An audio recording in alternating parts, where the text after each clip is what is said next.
Hello and welcome to another episode of Olá e bem-vindos a mais um episódio de Índia e a Esquerda Global. Se você é novo no programa, por favor, aperte o botão de inscrever-se.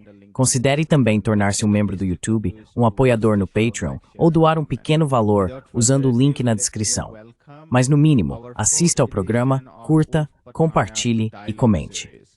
Sem mais delongas, dou as boas-vindas à nossa quarta edição da série de diálogos Prabhat Patnaik. Hoje vamos discutir o socialismo. Os 3 primeiros episódios, de várias maneiras, estavam conectados ao capitalismo. O primeiro episódio foi sobre tarifas, o segundo sobre os BRICS e o terceiro sobre guerra. Confira se ainda não viu, ele já tem dezenas de milhares de visualizações. Certo, professor Wolf, se eu puder começar com o senhor e perguntar sobre sua interpretação de Zoran Mamdani.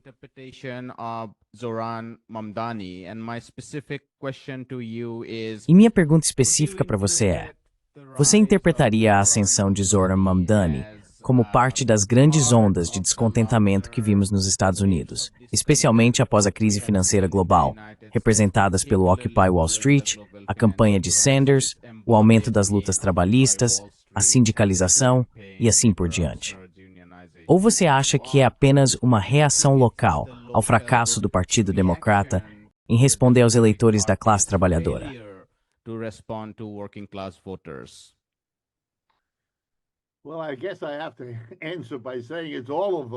Bem, acho que tenho que responder dizendo que é tudo isso. Tudo o que você acabou de dizer é uma ótima lista inicial para começar a pensar sobre esse assunto. Devo explicar. Estou sentado em Manhattan, no centro de Nova York. Eu mesmo votei no Zoran Mamdani porque faz parte da região onde moro, e ele é o candidato do Partido Democrata para prefeito da cidade de Nova York. Ele venceu a eleição para ser o candidato democrata. Ele ainda terá que enfrentar outros candidatos de outros partidos, que não o Partido Democrata, em novembro deste ano, quando acontece a eleição formal. Normalmente, na política de Nova York, se você vence a indicação democrata, você vence a eleição, porque o Partido Democrata é de longe o partido político dominante nesta cidade. E tem sido assim há bastante tempo. Então esse é o contexto.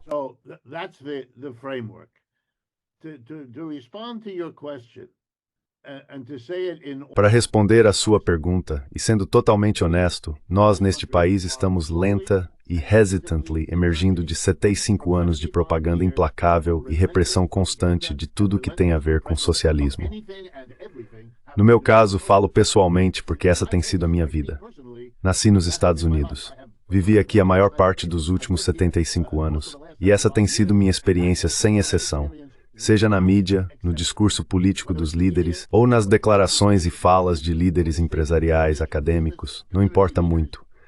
As formas variam, mas a mensagem era muito bem coordenada.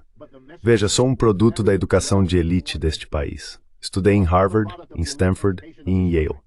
Não é o tipo de lugar onde normalmente se forma um socialista, mas eles me formaram.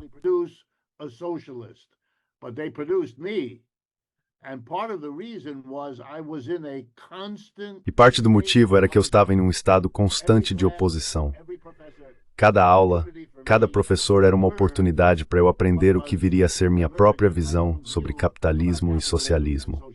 Todos tentavam me convencer e convencer meus professores da superioridade do capitalismo e do beco sem saída, sem esperança, que era como eles descreviam o socialismo, mas não tiveram sucesso.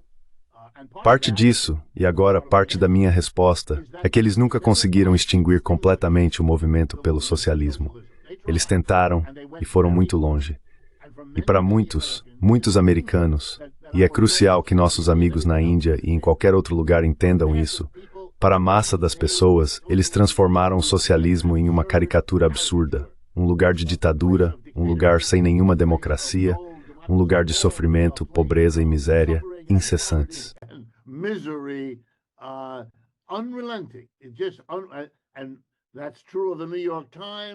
Isso é verdade para o The New York Times e é verdade para jornais rurais. Em todo lugar é a mesma coisa. No entanto, sempre houve resistência e sempre houve lugares para onde você podia ir. No meu caso, encontrei meu caminho até Harry Magdoff e Paul Sweezy, e foram esses americanos com quem pude conversar e que puderam me ensinar o que de fato fizeram. E eles foram muito conscientes ao me ensinar, assim como a vários outros, mesmo enquanto estávamos em Harvard, Stanford, Yale ou onde quer que estudássemos, sobre como poderíamos desenvolver uma consciência crítica. Mas nós somos exceções. Tudo mudou para nós nos últimos 10, 15 anos. Novamente, preciso enfatizar isso. Again, I need to underscore that. From having no audience, our audience... De não ter público, agora nosso público é contado em milhões. É uma experiência muito intensa para mim, porque estou vivo para ver, sentir e participar disso.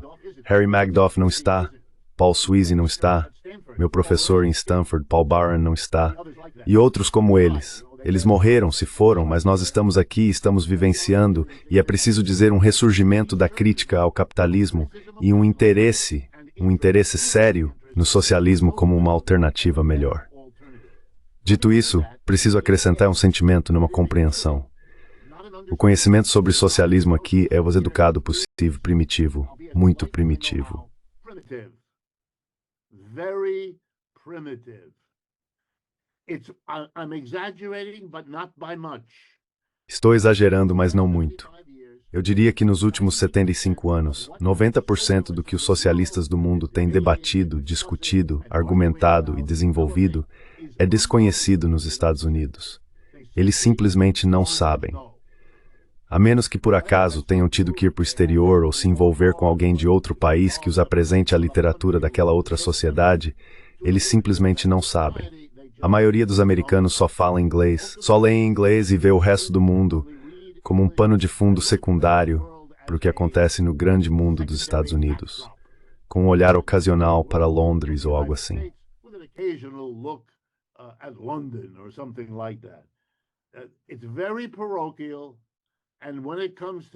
É muito paroquial e, quando se trata de socialismo, muito retrógrado. Agora, com esse contexto, um último ponto. Nos casos em que o socialismo está sendo debatido, e quero ser respeitoso com os milhões de americanos que agora estão dispostos a pensar sobre o socialismo, que não o descartam simplesmente como fomos ensinados a fazer por 75 anos, eles não fazem isso. E isso é um avanço enorme. E se eu tivesse que dar crédito a alguém por isso, seria, acredite ou não, Bernie Sanders. A disposição dele de não rejeitar o rótulo de socialista publicamente abriu um espaço que ficou cada vez maior desde então. Agora não precisa mais dele. Já tem seu próprio impulso.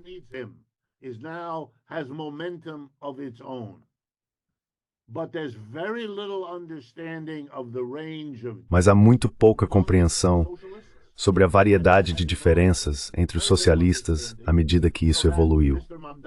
Muito pouca compreensão. Então o Sr. Mamdani, e aliás, uma segunda pessoa, um socialista que pode muito bem se tornar o próximo prefeito de Minneapolis, uma cidade importante no centro do país, que também é socialista, e vários outros socialistas em diferentes lugares estão sendo eleitos em grandes eleições. Essas pessoas são o que você entenderia como socialistas, para quem o socialismo é principalmente sobre a atividade governamental. E a atividade governamental substituindo ou deslocando a atividade capitalista privada, ou regulando o capitalismo de uma forma ou de outra. Se você olhar para os programas deles, é isso que eles defendem.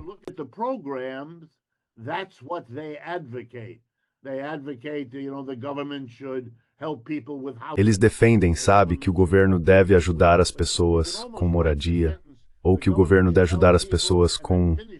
Bem, você quase pode escrever a frase "o governo deve ajudar as pessoas" e depois completá-la com 27 especificidades diferentes.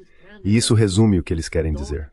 Aliás, isso não significa que esses candidatos não tenham de fato objetivos maiores, objetivos de transformação social mais amplos. Eles podem tê-los, e isso é importante, mas não pode ser dito.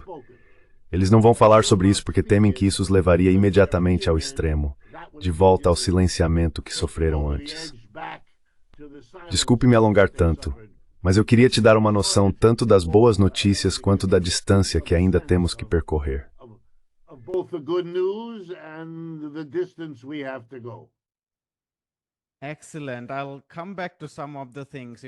Excelente. Voltarei a alguns dos pontos que você mencionou enquanto discutimos e aprofundamos o que é o socialismo, especialmente em 2025. Mas, professor Patnaik, se o senhor pudesse comentar sobre o que o professor Wolff acabou de dizer. E minha pergunta específica para o senhor seria: o senhor tem observado o norte global, o núcleo imperial, a partir do sul global há muito tempo. Quão importantes são esses movimentos progressistas no núcleo imperial, especialmente para o sul global?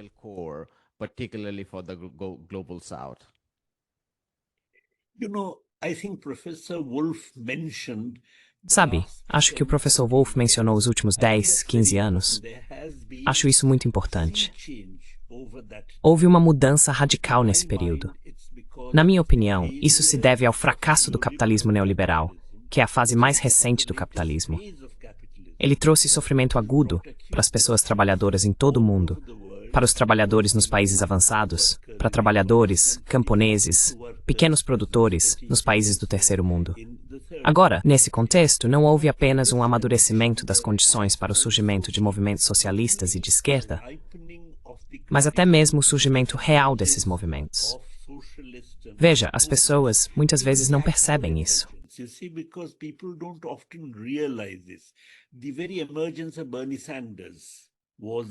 O próprio surgimento de Bernie Sanders foi o primeiro sintoma disso nos Estados Unidos. Da mesma forma, veja a França, por exemplo. Muitas vezes focamos em uma implicação da crise, que é o surgimento do fascismo e do neofascismo.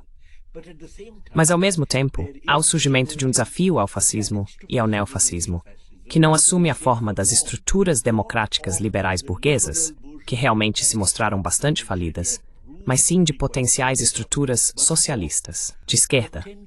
Veja, por exemplo, a França. O partido de Marine Le Pen teria vencido as eleições, se não fosse pelo fato de que houve, de fato, uma coalizão de esquerda que até conseguiu a maioria.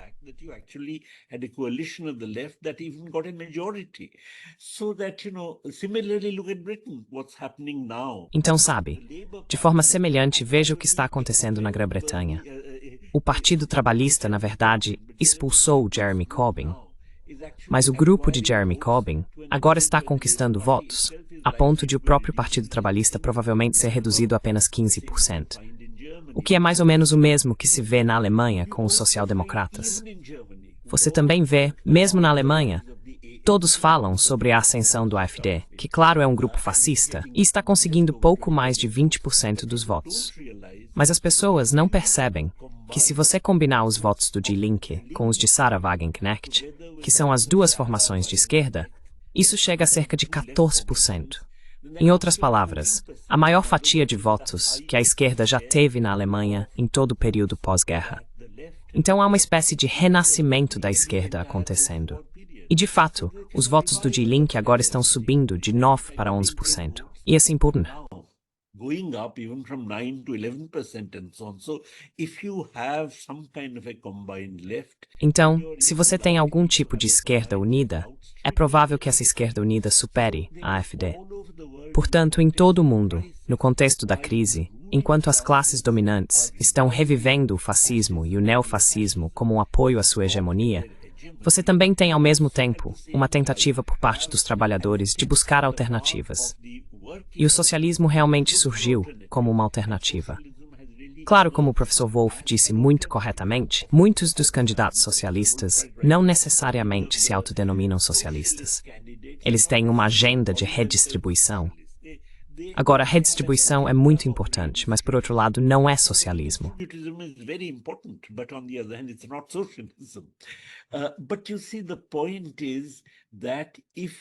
Mas veja, a questão é que, se você tem um compromisso consistente com a redistribuição, nesse caso, necessariamente teria que abrir caminho para o socialismo.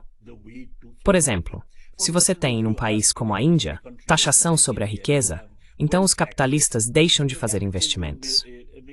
Se os capitalistas deixam de investir, então seria necessário que o investimento público ocupasse esse espaço, e assim por diante.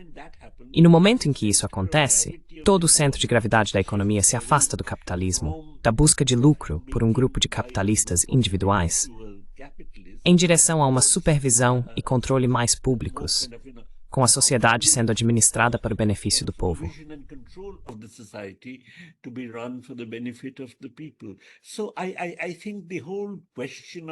Então, eu acho que toda a questão do socialismo, da agenda socialista, do discurso socialista, começou a emergir nos últimos 10 ou 15 anos, e acredito que vai se tornar ainda mais forte nos próximos dias, porque não vejo nenhuma solução para essa crise dentro do atual quadro do capitalismo neoliberal. Além disso, se você observar, por exemplo, a Convenção de Haia ou o avanço dos países europeus da OTAN, eles agora estão pensando em destinar 5% do seu PIB para defesa, para gastos militares. Agora, de onde virá esse dinheiro? Vai vir do corte do estado de bem-estar social. Medidas de bem-estar social que foram introduzidas no período pós-Segunda Guerra Mundial agora vão ser revertidas. E isso é algo que, na verdade, vai piorar ainda mais a condição da classe trabalhadora e, portanto, tornar o socialismo como alternativa ainda mais forte e atraente.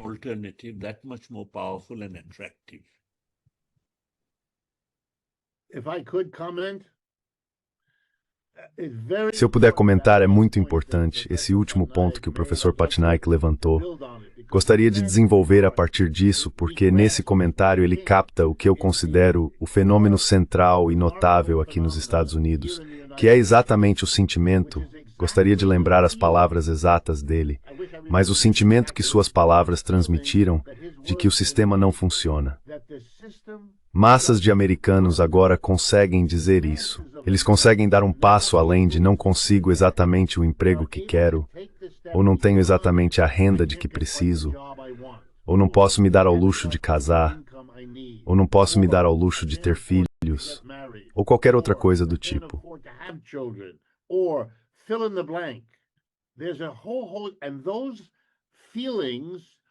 E esses sentimentos, que são, aliás, bastante realistas, se uniram para dar a eles algo que eu achava que levaria muito mais tempo, que é, e digo isso com toda a hesitação de alguém que precisou ser convencido do que estou prestes a dizer, agora existe uma consciência que eu nunca tinha visto nos Estados Unidos em toda a minha vida, de que o problema é sistêmico.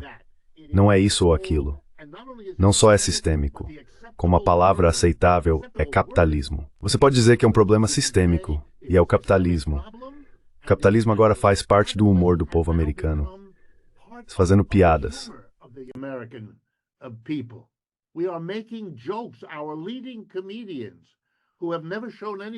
Nossos principais comediantes, que nunca demonstraram qualquer consciência política, agora estão achando conveniente fazer piadas em que o alvo, o ponto central da piada, é um capitalista que está fazendo algo errado, ou um capitalista que é muito estúpido, ou um capitalista que comete um erro atrás do outro. Em outras palavras, é um tipo de humor que transmite a sensação de que o nível de alienação em relação a esse sistema é enorme. O sistema não está cultivando lealdade a si mesmo. Pelo contrário, se eu tivesse que dizer o que permitiu que o Sr. Mandani fosse tão bem-sucedido quanto é, devo mencionar que não o conheço. Não tenho nenhuma relação pessoal com ele. Admiro o trabalho do pai dele, que é professor na Universidade Columbia aqui, e que escreveu o que considero ser o melhor livro sobre a colonização e a economia colonial da África Oriental que existe.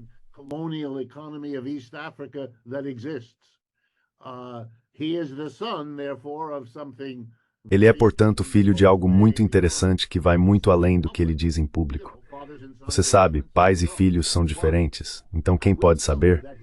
Mas vou te dizer que o voto dele é um voto que ele conseguiu conquistar.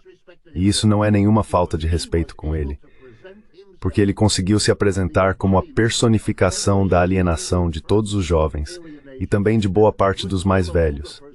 Ele é alguém novo, fresco, jovem, que talvez venha nos trazer uma mudança.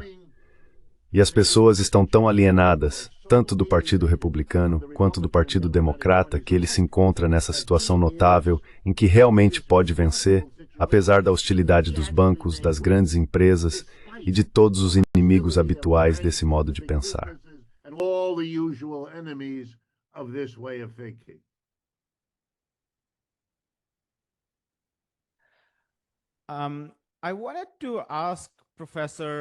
Queria perguntar ao professor Patnaik, na verdade, para ambos vocês, Mas talvez o professor Patnaik pudesse começar retomando o que disse durante seus comentários. O senhor afirmou que, ao começar a combater a desigualdade, acaba abrindo caminho para o socialismo. E eu queria dedicar um tempo a essa ideia do que no passado poderia ter sido considerado lutas pela social-democracia. Sabe, um pouco de serviços públicos universais, tributação progressiva, leis trabalhistas mais fortes. Mas só isso. Isso está inserido em uma estrutura capitalista mais ampla, em oposição a uma luta pelo poder e pela luta de classes, que tradicionalmente era entendida como socialismo. Então minha pergunta para o senhor é: estamos vivendo um momento em que a tributação progressiva, seja um imposto sobre grandes fortunas, imposto de renda elevado ou imposto corporativo, aliada a algum tipo de serviço público universal, isso por si só já é considerado socialismo? Ou ainda estamos falando de poder e luta de classes? Are we still talking about power and class struggle? Não, quero dizer, obviamente estamos falando de poder e luta de classes, mas gostaria de ressaltar a dialética disso. Veja, por exemplo, em 1917, a Revolução Bolchevique ocorreu sob o lema de terra, paz e pão. Agora, se tivesse sido o caso de o governo Kerensky realmente ter garantido terra, paz e pão, então não teria havido Revolução Bolchevique. Em outras palavras, há uma dialética entre as questões imediatas e, claro, as estruturas finais. A questão é que as estruturas finais determinam, de certa forma, o grau em que se pode responder às demandas por questões imediatas. E é exatamente essa a dialética entre redistributivismo e socialismo a qual eu realmente me referia. Nos anos do pós-guerra na Europa Ocidental, o trabalho recebeu uma quantidade imensa de concessões. Labor was given an immense amounts of concession. Workers were not going to go back to the Os trabalhadores não iam voltar aos anos 1930, quando havia esse desemprego em massa e tudo mais, uma grande depressão e tudo mais. Então a questão é que eles elegeram governos social-democratas. E como os governos social-democratas implementaram uma certa quantidade de medidas de bem-estar social, a necessidade de transcender o sistema foi, na verdade, negada. Mas a questão é que, à medida que o sistema se consolida, e agora você tem a hegemonia do capital internacional, do capital financeiro internacional, que não quer, quero dizer, se você tem mais medidas de bem-estar social em um país, mas no terceiro mundo não tem, então você vai e localiza seu investimento lá. Portanto, agora o que você tem é um capital global. Mas, por outro lado, as lutas da classe trabalhadora, as vitórias da classe trabalhadora, também foram basicamente e essencialmente conquistadas dentro dos Estados-nação, as fronteiras nacionais.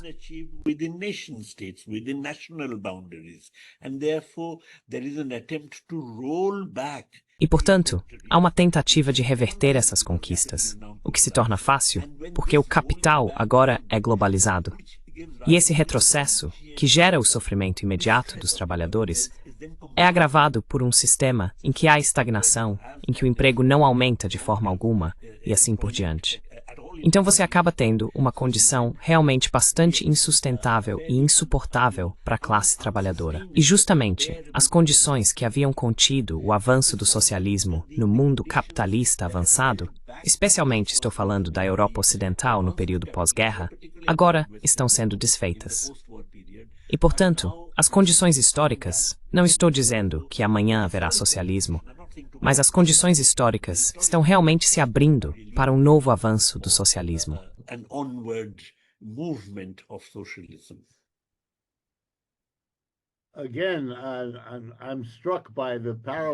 Mais uma vez, fico impressionado com os paralelos entre a forma como o professor Patnaik vê essa questão e como eu também a vejo, e me sinto um pouco validado ao ouvir isso.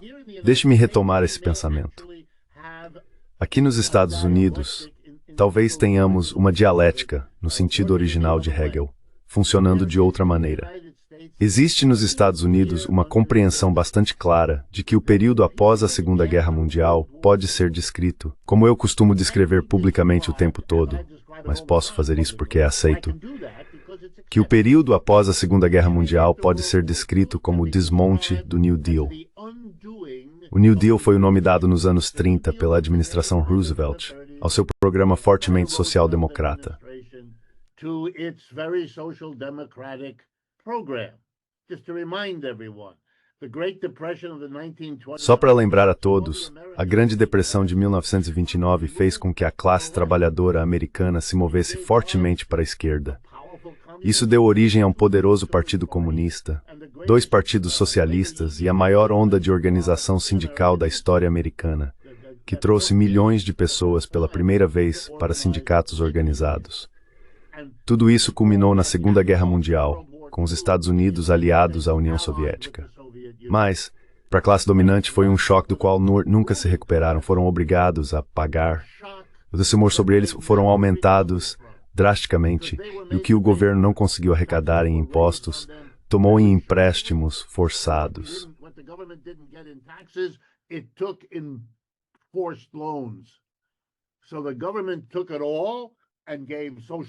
Então o governo tomou tudo e criou a Previdência Social, o seguro-desemprego e 15 milhões de empregos em serviços públicos, coisas que nunca mais tivemos. Inacreditável. Todo o século XX é realmente o colapso, esse é o primeiro terço. E então, e aqui entra o comentário do professor Patnaik, o retrocesso, o pós-Segunda Guerra Mundial tirando tudo isso que literalmente culmina em Trump, que é simplesmente o último, ou o mais recente e talvez, de certa forma, o mais extremo, tanto no que faz quanto na retórica com que faz. Mas isso cria dialeticamente o seguinte argumento que eu e pessoas como eu podemos fazer nos Estados Unidos e que espero, com a eleição dos mandanes, que eles façam. Este é o argumento.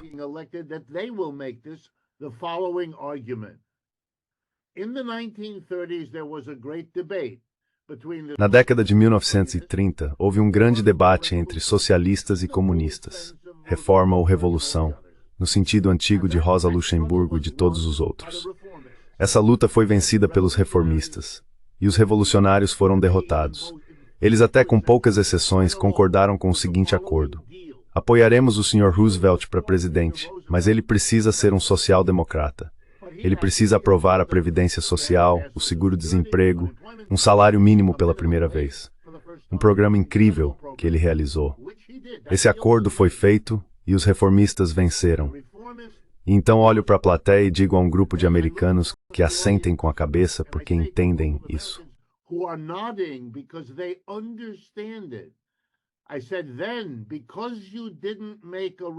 Eu disse então, porque vocês não fizeram uma revolução, deixaram os lucros nas mãos dos capitalistas e agora, com sua social-democracia, deram incentivo para que usassem esses lucros para reverter qualquer limitação à sua lucratividade, que foi exatamente o que eles fizeram a partir de 1946 e, sem parar, continuaram até o Sr. Trump. Então eu dou o golpe final. Digo, agora a história nos ensina que não deveríamos debater reforma versus revolução. O segredo é entender que devemos focar nas reformas, enquanto ensinamos que a única maneira de garantir uma reforma é fazer a revolução. Esse argumento, que era tão difícil há 50 anos, agora está surgindo para as pessoas nas ruas. Essa é a magia deste momento, que todos esperamos que permaneça, amadureça e se desenvolva.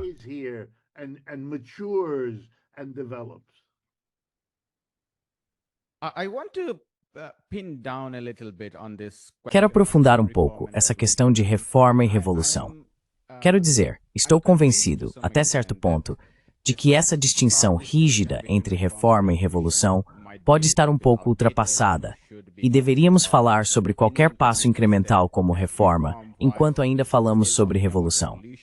No entanto, só quero ser um pouco mais claro, porque em um contexto tradicional, revolução era entendida como começando com o colapso do Estado e depois uma reconstrução total do Estado, onde os partidos comunistas frequentemente assumiam a liderança e toda a sociedade era reconstruída. Existem muitos componentes, mas a nacionalização dos principais meios de produção, a coletivização da terra e assim por diante eram muito centrais para isso.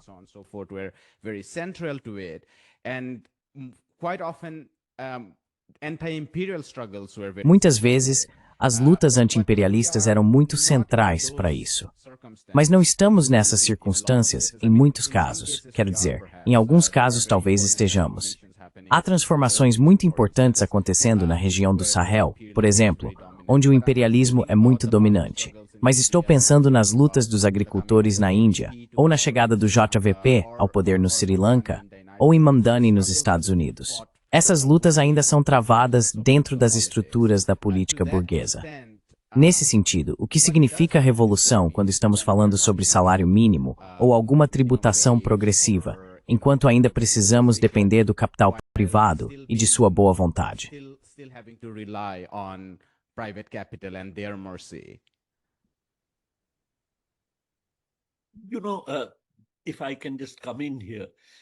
Sabe, se eu puder entrar aqui, na minha opinião, revolução nada mais é do que o resultado de um compromisso consistente com a reforma básica. Em outras palavras, acho que essa distinção entre reforma e revolução é algo que eu não aceito, porque as duas estão dialeticamente relacionadas. E tipicamente vejo o caso do Syriza, por exemplo.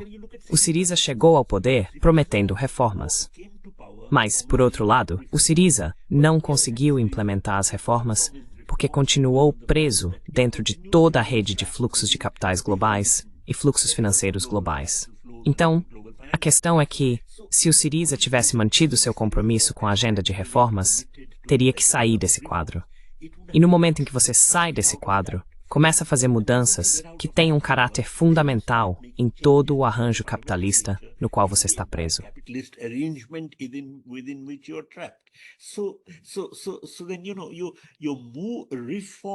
Então veja bem, suas reformas não são nada além de... Desculpe, a revolução não é nada além do resultado final de permanecer fiel à sua agenda de reformas. Aqueles que fogem disso são pessoas que basicamente fazem concessões nas próprias reformas. E o Syriza é um bom exemplo. E temo que em muitos dos casos que você mencionou, o Sri Lanka seja um exemplo muito bom. Bem, o Chile pode de fato eleger em breve a grande possibilidade de um presidente comunista no Chile. Agora, em todos esses casos, o que deve ser notado é: eles estão avançando com sua agenda de reformas ou estão recuando nessa agenda? Se você avança com a agenda de reformas, então terá que mudar as estruturas dentro das quais vive. E essa mudança é o que eu chamo de revolução.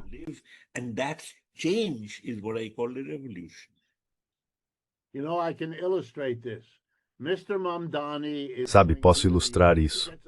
O Sr. Mamdani, que está concorrendo aqui em Nova York, se for eleito, prometeu, por exemplo, tornar o transporte público gratuito para que as pessoas da cidade de Nova York possam usar o metrô, trens, ônibus e assim por diante, e será de graça. Ele também disse que vai tomar medidas importantes para reduzir os aluguéis. O custo da moradia aqui é indescritível, quero dizer, está além de qualquer coisa. Certo, agora, se ele seguir nessa direção, os proprietários, que são as pessoas que comandam a cidade, e os grandes bancos vão reagir contra ele. E então chegará o momento que o professor Patnaik acabou de mencionar. Ou ele vai levantar a questão: como é possível que algo que todo mundo em Nova York quer possa ser impedido por uma minoria tão pequena de pessoas, simplesmente pelo fato de controlarem o dinheiro?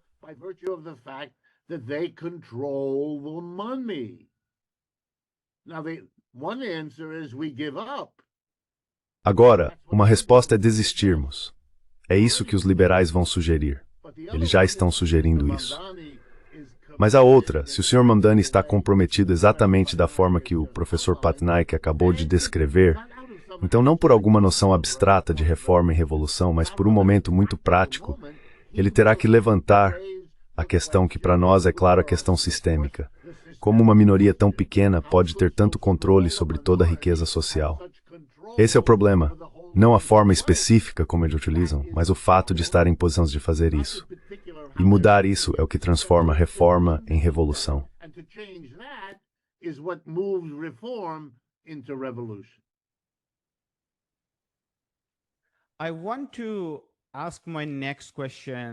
Quero fazer minha próxima pergunta sobre capital privado. Gostaria de entender de ambos o que pensam sobre o capital privado no que diz respeito ao socialismo. Em primeiro lugar, socialistas, marxistas e outros no passado costumavam dizer que deveria haver uma abolição total do capital privado.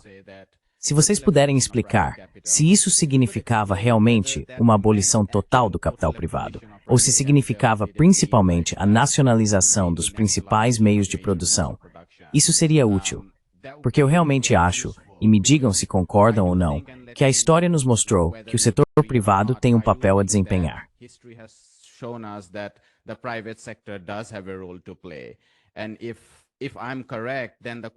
E se eu estiver correto, então a questão é, qual é o papel do setor privado?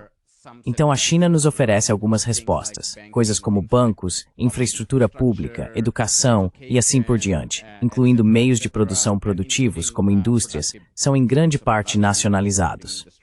Ao mesmo tempo, existe uma ampla gama de atividades do setor privado, incluindo terras, pequenos negócios e assim por diante. Esse é o modelo, ou estamos buscando algo além disso nas mãos do setor público? Como você vê o papel do setor privado quando pensamos em socialismo para o futuro?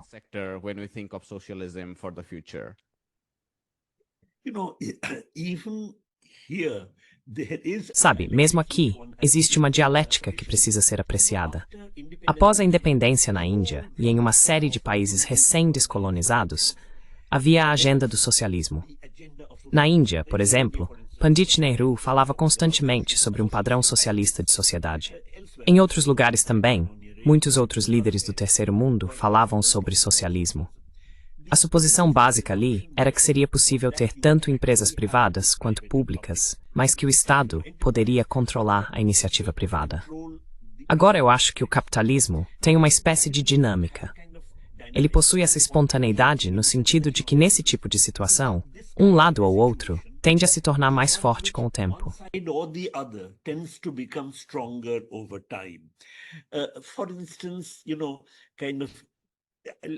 Por exemplo, posso citar o caso da Índia.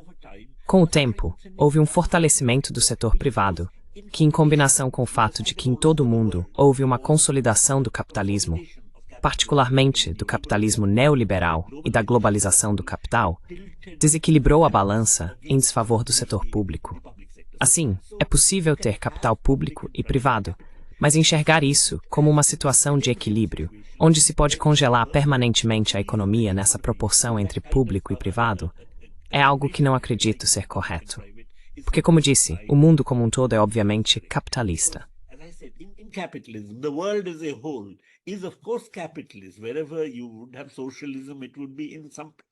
Onde quer que você tenha socialismo, ele estará em algum país específico. Portanto, você está lidando com uma certa dinâmica do capitalismo. E por isso, você está continuamente perturbando a proporção existente, mesmo dentro do país, entre o setor público e o setor privado, os pesos de cada um. E, portanto, segue-se que, a menos que você esteja preparado para isso, a menos que mobilize os trabalhadores contra esse tipo de possibilidade, você realmente teria que abandonar seu projeto socialista e caminhar em direção ao capitalismo neoliberal e assim por diante, como aconteceu em todos os países do terceiro mundo que se descolonizaram.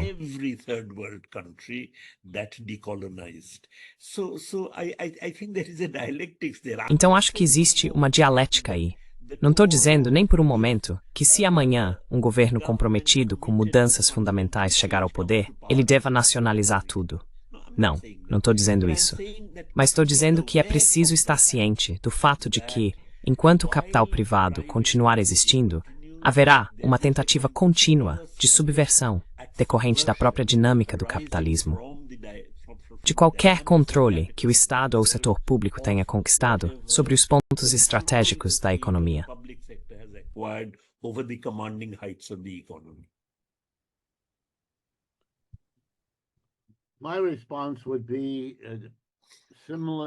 Minha resposta seria semelhante.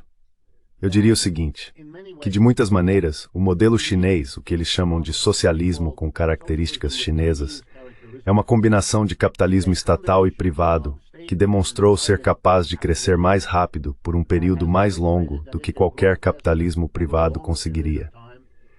Essa realidade agora está abalando os Estados Unidos como sociedade em sua essência.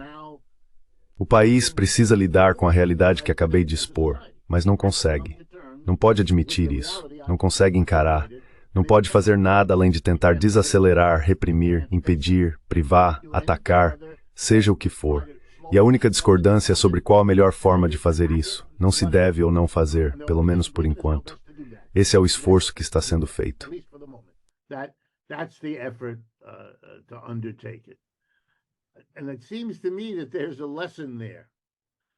E me parece que há uma lição aí. E acho que essa lição será aprendida aqui nos Estados Unidos. Talvez não durante a minha vida, mas ela virá. E é a velha lição. Se você não pode vencê-los, junte-se a eles. Agora, o que veremos nos Estados Unidos e na Europa Ocidental é uma cópia do que aconteceu na China, organizada de forma diferente, mas será uma tentativa, se posso parafrasear o que o professor Patnaik disse, de obter as vantagens de um sistema misto, mas com o setor privado mais dominante sobre o Estado do que o contrário, por todas as razões óbvias. Esse seria pelo menos o ideal de um político capitalista progressista que oferece isso como uma saída para o beco sem saída em que se encontram agora.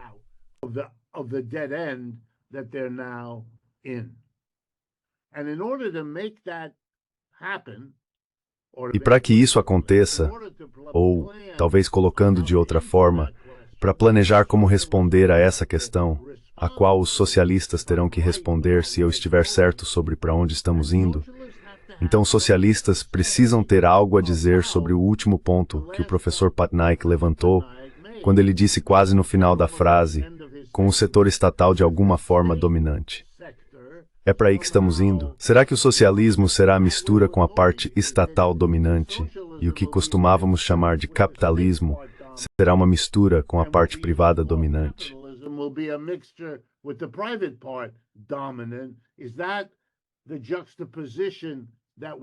É essa justaposição que estamos analisando.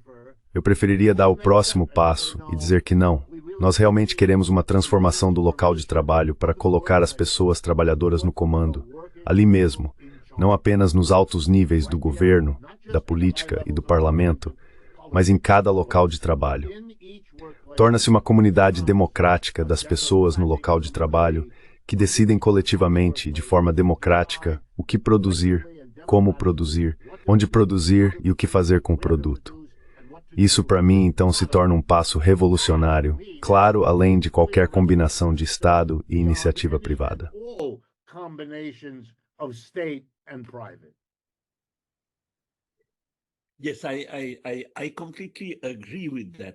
Sim, concordo completamente com isso. Na verdade, para mim, o socialismo não é apenas uma questão de ter uma taxa de crescimento mais alta ou de maior produção e assim por diante. O socialismo, para mim, é sobre liberdade. E acredito que é uma liberdade alcançada pela recriação de uma comunidade que o capitalismo destrói. A comunidade que existia, que o capitalismo destruiu, era, claro, uma comunidade exploradora. Seus proprietários de terras, seus senhores feudais e assim por diante. Mas toda a construção em direção ao socialismo acontece quando há a formação de uma nova comunidade. Trabalhadores individuais, se unem para formar sindicatos. E esse sindicato é, de certa forma, o embrião de uma nova comunidade. Então, para mim, a liberdade individual só pode ser realmente desfrutada quando o indivíduo faz parte de uma comunidade. E a criação dessa comunidade é fundamentalmente a característica do socialismo.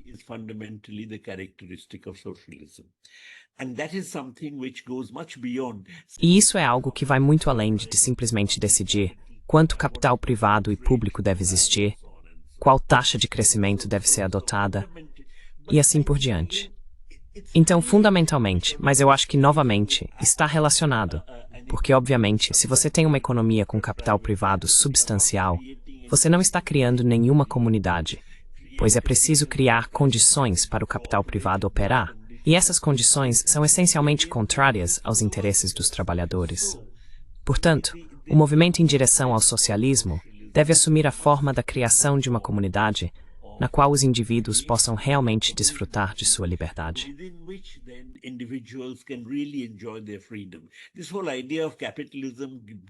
Toda essa ideia de que o capitalismo te dá liberdade individual é algo que eu rejeito, porque, na verdade, a liberdade individual que você tem sob o capitalismo é uma em que você ainda assim é coagido a agir de determinadas maneiras. Você precisa agir de certas formas na fábrica. Caso contrário, é demitido e vai engrossar o exército de reserva de trabalho, e assim por diante. Então, efetivamente, é um sistema que coage os indivíduos a agirem de maneiras específicas para manter seu tipo de espontaneidade. Mas o socialismo rompe com essa espontaneidade, e essa ruptura só acontece quando os indivíduos se unem para formar uma comunidade e intervêm coletivamente na construção do próprio destino. in shaping their own destiny. Yes, I agree. Sim, eu concordo. Eu realmente acho que essa é uma questão muito, muito importante no momento, já que há um interesse crescente pelo socialismo. Temos a obrigação de deixar claro que respeitamos outras definições de socialismo, mas temos uma diferente, e precisamos conviver com isso. Existe uma tensão aí, eu entendo isso. Acho que podemos apoiar os reformistas com nossa perspectiva revolucionária sobre como fazer isso e o que está em jogo. Eles não precisam concordar, mas os lefsters disseram estar esses conceitos que possuem, e winning now at Vitteling de tradição. And that's not a bad thing, and that's a sign of the health of a tradition. Yeah, I guess my follow-up would Sim, be acho que meu próximo passo seria buscar um pouco mais de clareza sobre a própria tensão. Acho que o que estamos discutindo basicamente tem dois componentes. Um é o tipo de relação entre trabalho e capital. Quanta liberdade as pessoas têm no local de trabalho? Quanto a classe trabalhadora é politicamente empoderada, sabe, tem um emprego permanente, benefícios, escolas, equipamentos de bairro e assim por diante. Esse é um componente que, na minha opinião, é absolutamente inegociável sob o socialismo, porque se você abre mão desse componente, a política e o poder da classe trabalhadora desaparecem, e você vive uma vida de precariedade. Mesmo que você tenha um bom salário em algum momento da sua vida, sempre existe alguma precariedade. Mas então acho que o outro elemento também diz respeito ao crescimento agregado, não é?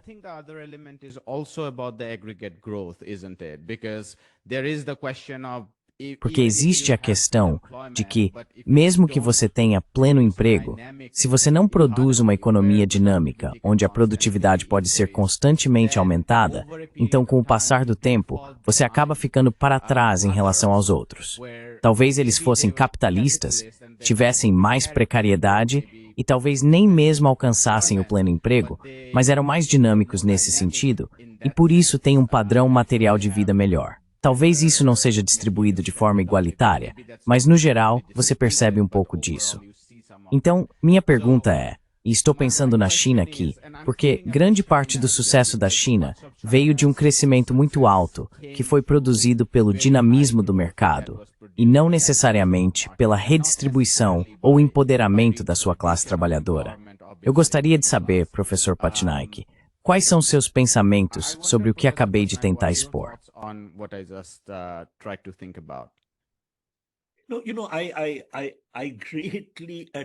Sabe, eu admiro muito o que foi alcançado na China.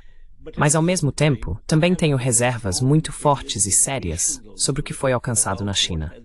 Quero dizer, sabe, a minha noção de uma sociedade socialista, por exemplo, não é uma ditadura de partido único. Minha noção de uma sociedade socialista não é aquela em que, digamos, existe desemprego. Não é aquela em que existe pobreza. E embora a China tenha superado o desemprego e a pobreza em grande medida, acredito que essas questões ainda persistem.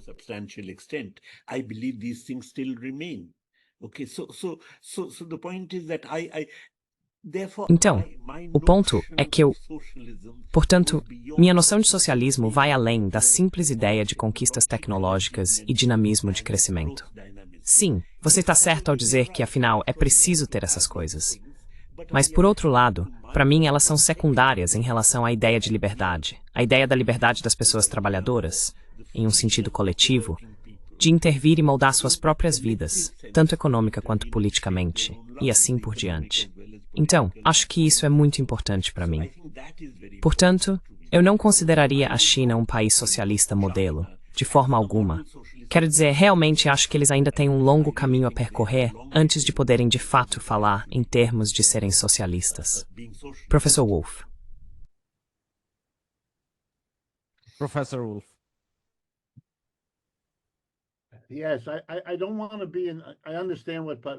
Sim, eu entendo o que o professor Patnaik disse e acho que concordo. Mas preciso ser, em parte porque estou aqui nos Estados Unidos, suspeito, um pouco mais positivo em relação à conquista chinesa. É muito melhor do que o que temos aqui no que eles estão fazendo. Eles são um modelo, Não, não. Concordo, não são. Mas eles são uma história de sucesso para o Sul global que terá ramificações por décadas, à medida que Ásia, África e América Latina buscam modelos, passos, caminhos para sair da pobreza debilitante e da subordinação que sofrem. E ver a China não apenas alcançar taxas de crescimento, mas, como estamos vendo agora, também flexionar seus músculos ideológicos e políticos. Isso é muito, muito profundo. This is very, very profound. And if, for example, to play with the dialectic, E se, por exemplo, brincando um pouco com a dialética, se a China pudesse ser um modelo para esforços de reforma aqui nos Estados Unidos, considerando a conquista chinesa de tirar, se entendi corretamente, o relatório da ONU, 800 milhões de pessoas da pobreza, ou pelo menos da pobreza extrema, enquanto aqui nos Estados Unidos a pobreza está crescendo, e se pudermos lutar por reformas nos moldes do que eles já fizeram, se essas reformas puderem ser orientadas por uma perspectiva revolucionária, bem, então talvez possamos fazer mais com o que os chineses conquistaram do que eles próprios. Isso não deveria surpreender ninguém, porque os chineses pegaram coisas dos Estados Unidos e fizeram mais com elas do que os próprios Estados Unidos conseguiram. Isso é, de certa forma, como deveria ser.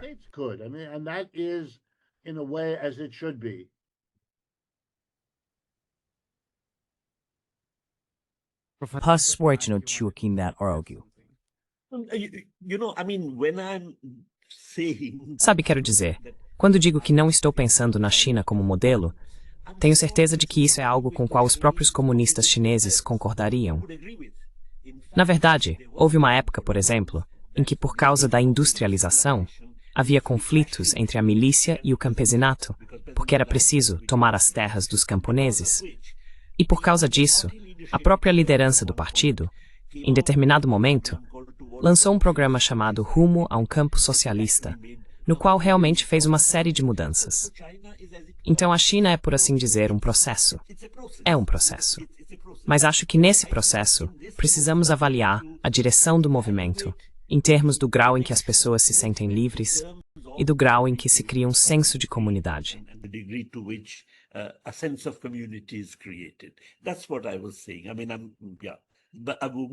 É isso que eu estava dizendo. Quero dizer, não devemos pensar na China como o fim do caminho. Pelo contrário, ela está em uma posição, concordo com o professor Wolff, em que possui grandes conquistas em seu crédito. E certamente, comparado aos Estados Unidos ou à Índia que temos hoje, que são absolutamente horríveis, ela realmente é um farol de esperança. Mas ao mesmo tempo, precisamos deixar claro que se trata de um processo. É um trabalho em andamento. E nesse trabalho em andamento, precisamos continuamente olhar além do que já foi alcançado. E do ponto de vista, como eu disse, daqueles critérios em termos do grau em que a liberdade humana está sendo promovida, do grau em que o senso de comunidade está sendo promovido, e assim por diante.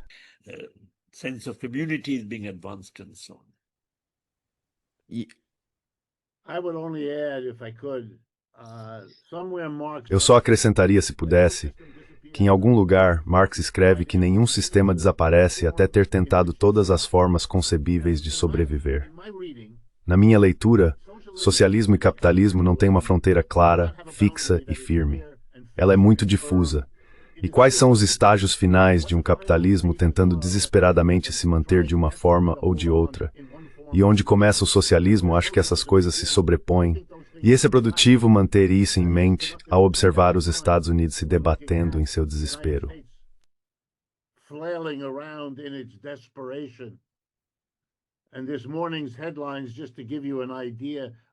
E as manchetes desta manhã só para você ter uma ideia de como as coisas estão loucas. Na manchete de hoje, o presidente Trump acusou o ex-presidente Obama de traição, que é um crime punível com a morte, segundo a lei americana. E isso é apenas um sinal de como estão graves as rupturas na sociedade aqui. Mas eu acho que nossa dificuldade em olhar para a China e pesar o lado positivo, o preocupante, e tudo isso, essa é a fronteira que é nebulosa. E devemos valorizar que é essa fronteira, porque ela nos dá uma maneira de entender qual é a direção provável da mudança.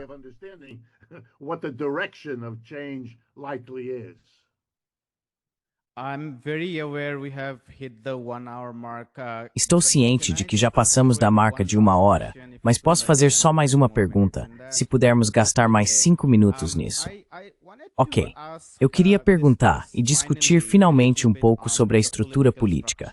O professor Patnaik disse que não gostaria que o socialismo fosse uma ditadura de partido único, e eu queria retomar esse ponto, e talvez também levantar a questão da descentralização versus centralização.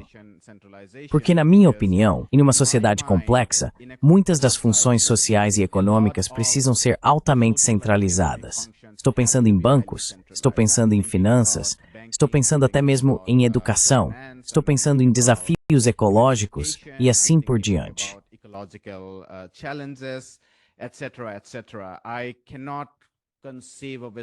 Não consigo conceber uma sociedade que não seja centralizada em grande medida. E acredito que exemplos reais de socialismo geralmente foram centralizados, embora isso não signifique que não possa haver descentralização dentro desse sistema. Então minha pergunta para o senhor, professor Patnaik, e acho que o professor Wolff pode encerrar depois, é: por que não um Estado de partido único?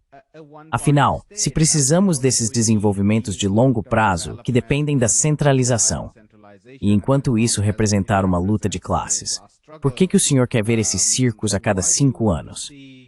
Estou presumindo que se não for um Estado de partido único, qual é a estrutura política que o senhor tem em mente ao pensar em socialismo?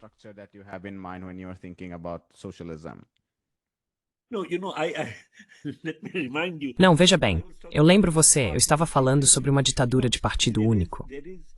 Existe uma história da teoria socialista em que quando Marx falou sobre a ditadura do proletariado, depois, nos anos 1930, houve uma teorização de que cada classe seria representada por um partido. Stalin teorizou isso. E, portanto, a ditadura do proletariado se tornou a ditadura do Partido Comunista, com o argumento de que o Partido Comunista representa o proletariado.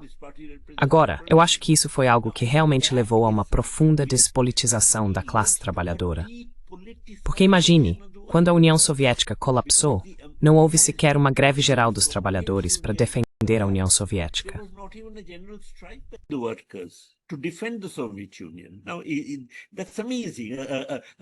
Isso é impressionante. Uma ordem revolucionária entra em colapso, e a classe, em nome da qual essa ordem foi criada, nem sequer faz uma greve geral, o que é realmente surpreendente. Isso acontece porque houve uma despolitização da classe trabalhadora. Agora eu acho, claro, concordo com você sobre centralização e descentralização. Eu gostaria de colocar de outra forma. Você disse que se você tem uma classe, sociedade, economia ou ordem centralizada, então teria que haver um Estado de partido único. Eu colocaria de outra maneira. Ou seja, eu seria contra uma ditadura de partido único e contra a centralização, na medida em que ela despolitiza a classe trabalhadora. Ela despolitiza.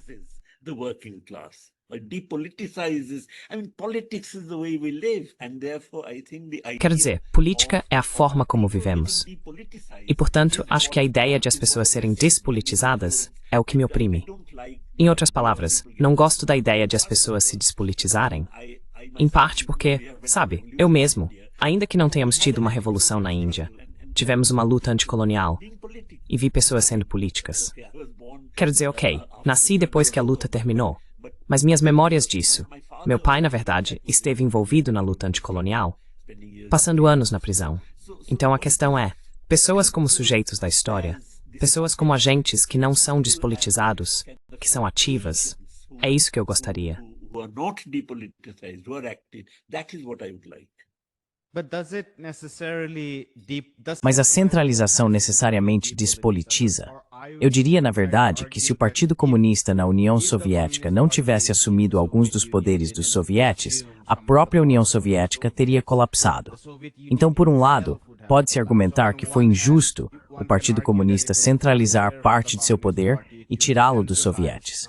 Mas, por outro lado, se o exército, se todo o planejamento entre diferentes órgãos da indústria e assim por diante não fossem centralizados e coordenados, talvez a própria União teria colapsado.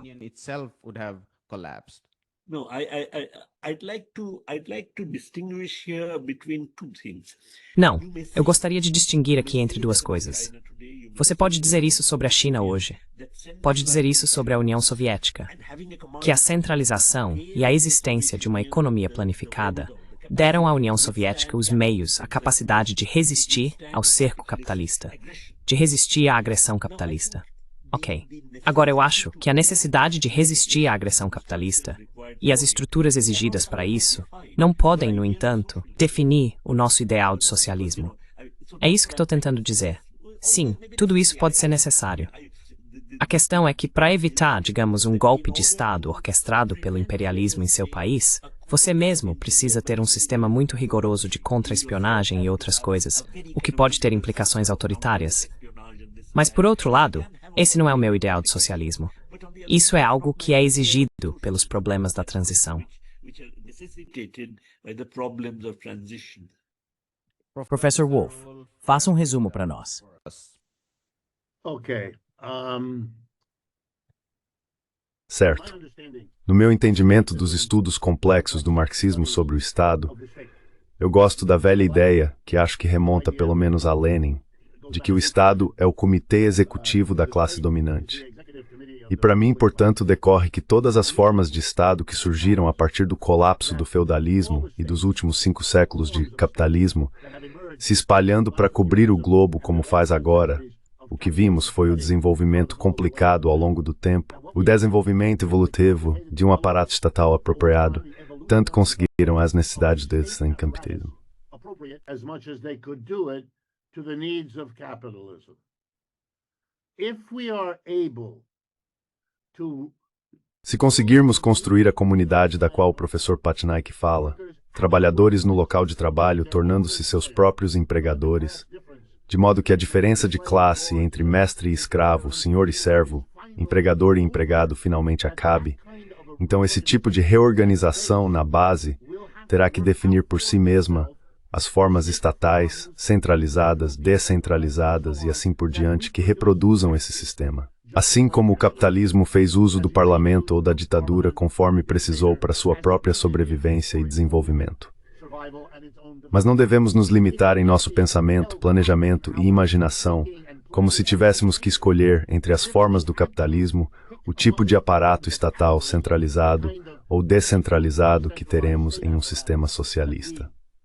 are going to have in a socialist system. And there I would end only with a quotation from E aqui eu encerraria apenas com uma citação de um homem de quem aprendi muito. Louis Althusser, o filósofo comunista francês, tinha uma ideia sobre os aparelhos ideológicos de Estado. Ele não desenvolveu essa parte da ideia, embora tenha conversado com alguns de nós. Passei um tempo com ele. Ele nos falou sobre isso, e uma das coisas que disse foi que é preciso entender que, a partir de uma estrutura de classes diferente, surge um papel totalmente diferente para a ideologia, de modo que ela deixa de ser um aparelho de Estado. Essa foi uma ideia muito libertadora para todos nós, e é justamente nisso que estou trabalhando um pouco, enquanto respondo às suas perguntas.